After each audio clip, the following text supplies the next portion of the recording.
দিল্লীত দুদিনীয়া কাৰ্যসূচীৰে অনুষ্ঠিত হৈছে ৰাভা সংগীতৰ কৰ্মশালা। অসমীয়া শিক্ষাৰ্থীসকলক কলাগুৰুৰ বিষয়ে সম্যক জ্ঞান দিয়াৰ লক্ষ্যৰে অসম এছ'চিয়েশ্যন দিল্লীৰ উদ্যোগত আয়োজন কৰা হৈছে এই কৰ্মশালা।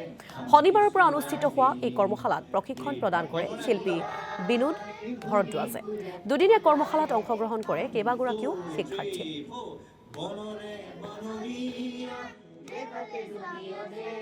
আমি অসম এছ'চিয়েশ্যন দিল্লীয়ে বিশ্বৰ মৃত্যু দিৱস বা বিজনৰ লগত সংগতি ৰাখি আজি অৰ্থাৎ 14 জুন আৰু 15 অহাকে কাইলৈ 15 জুনৰ এই দুদিনীয়াকৈ কৰ্মশালা বিশ্বসভাৰ গীতৰ কৰ্মশালা আয়োজন কৰিছোঁ। গতিকে এই দুদিন আজি আৰম্ভ হৈ গৈছে। আজি প্ৰায় ভালে সংখ্যক ল'ৰা ছোৱালী অংশগ্ৰহণ কৰিছে।